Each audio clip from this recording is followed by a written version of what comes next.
It is Thursday, the 8th of October 2020. I am your host, Priska Anyolo, and welcome to yet another exciting episode of NMH at 1.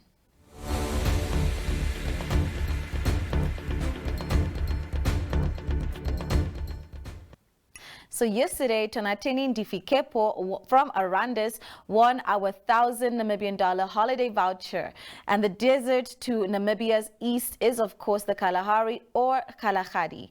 You can be a winner too. So simply answer today's question in the pop-up box on your screen or under the comments. What is the highest mountain in Namibia? So we will repeat that for you one more time. What is the highest mountain in Namibia? Good luck to all of you who are going to enter, and hopefully you win. And in Windhoek, the youth took to the street this morning to protest against the evils of gender-based violence. This follows the discovery earlier this week in Walvis Bay of the buried remains believed to be that of Shannon Wasserfall. Justisha Shipena was at the scene.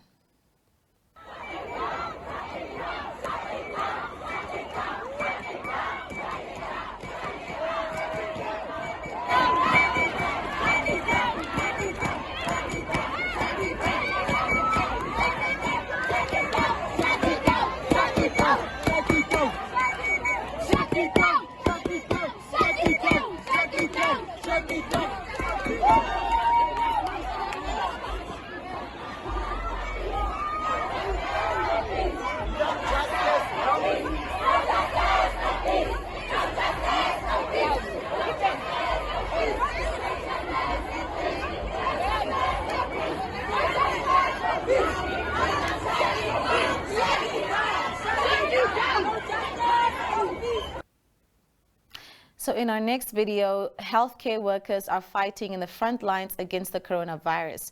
On Monday, 2 more health professionals tested positive for COVID-19 in Windhoek. Yesterday, journalists Henriette Lamprecht and Tanya Bowser spoke to staff of the Rhino Park, Roman Catholic and Lady Pohamba hospitals about their experiences during the pandemic.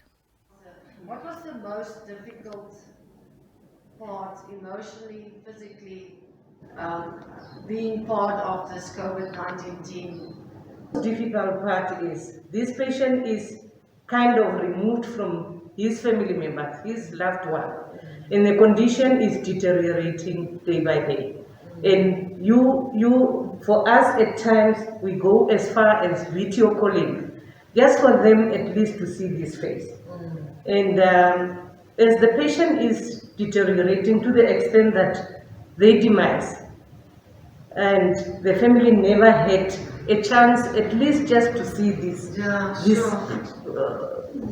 progress of this disease. And so on. You were the link, and now you need to give this message together with your doctor, of course, over. You need to if it is a wife and so on that have been separated from a husband. Sure. You know, it's the most difficult time is when someone is about to demise. It's so sick, it's so critical that you see that this person will not make it. Yeah. Was there cases, sorry I'm interrupting you, was there cases or times where you saw this patient is now, you know, it's going to be the end, that you will actually allow a family member to just come say goodbye? Because we know about the burial of these type of cases. And when someone is reaching that end, that final end, we had certain cases where you had to make an exception. Yes. For one family member at least, even the wife, or if it is just the immediate family member, to say, somebody, we have to breach this. I need to allow somebody just to see or for themselves. Yes, we are doing it. The exceptions are there. Sure, it must be very difficult. What was your most difficult part of this journey? As I mentioned earlier, I'm working in ICU. It was also difficult for us, mostly to the patient. If they are awake, we can communicate with them, and they are also communicate with their family members.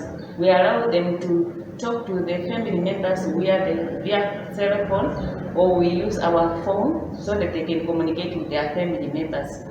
But when it comes, the condition deteriorates, so it was so difficult for the family also to understand the situation. Since they are not coming to see their patient, it was really very tough.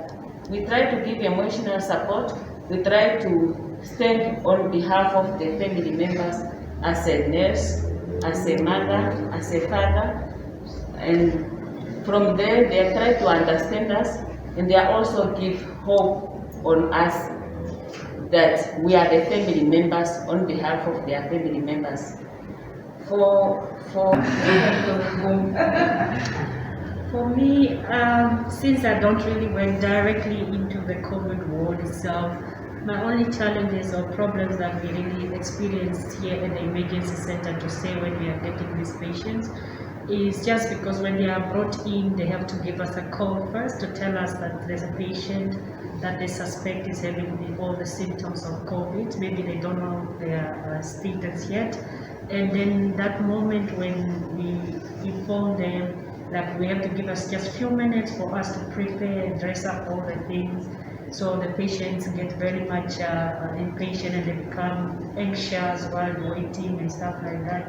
And for us as well, when you hear a person on the phone telling you that I cannot breathe, I need help right now, you want to just run and get that patient, despite the fact that you yourself, you are not really completely protected, but you just fear that if I take a bit longer, maybe this patient might demise in the car or something like that. So at the end of the day, you just want to run like that, even if you're just having a mask and gloves on. Because you also have your own fear and anxiety. Exactly, yeah, but because you just don't know what the next person is looking like or how is the person. But for those ones who are always brought in with the ambulance, it's always easy because the ambulance will always call you already before coming to hospital that you are bringing such a case. But for those who come with their own transport, it was a bit of a challenge because they'll just call while they are outside that you're in the car struggling to breathe, and that moment when you want to get ready and you hear on the other side the person is really not sounding well, that makes you want to run just like that. And moving on, in Otjiwarongo, the Minister of Agriculture, Water and Land Reform this week presented government's integrated land use plan to the Otjiwarongo Region Council. These plans have been completed for 7 of the country's 14 regions. Esther Kamati attended. The integrated regional land use plans for all regions of Namibia. And to fulfill this mandate, the Ministry recruited consultants to carry out this project following the due process of tendering, evaluation and awarding. I'm delighted to report today that the Ministry made significant strides in the production of these integrated land use plans, and to date we have finalized 7, namely for the Kara season, Abda, Kawango West, Kawango East, Zambezi, Omaheke, and now also Juba. After a lengthy process of development of these plans, we underwent together for your region, and today marks the handover of the Juba IRLUP for implementation and compliance monitoring by the Regional Council. This handover was intended to take place earlier, but COVID, as the governor has said, prevented us from doing that. We are doing it now. So,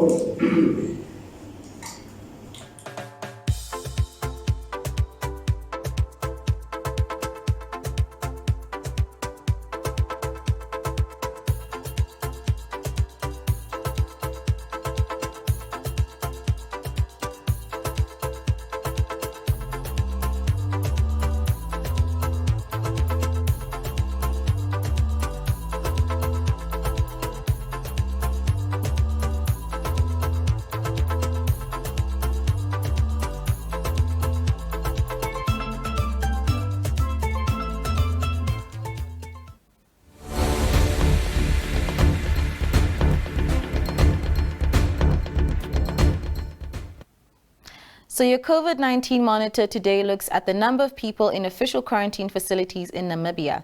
By Monday, the total number of quarantinees in Namibia increased slightly with a larger intake with 713 individuals, then discharges with 675 people over the 8 days in focus.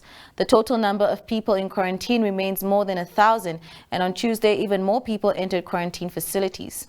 After 21 days, the 217 people quarantined in Karas region were finally discharged on Tuesday. Oshikoto still had the highest total of 431, and in this region, 180 new people entered quarantine, while 325 were discharged. In Erongo, 204 new individuals started with quarantine and 85 in Windhoek. By Monday, facilities in Kunene were empty and numbers in Omusati with 5, Oshana 3, and Ohangwena 11 remained low. So what leads Namibia's print media today? According to Namibian Sun, a foreign creditor that wants the court to liquidate in Namibia are even willing to accept assets of Transnamib in payment.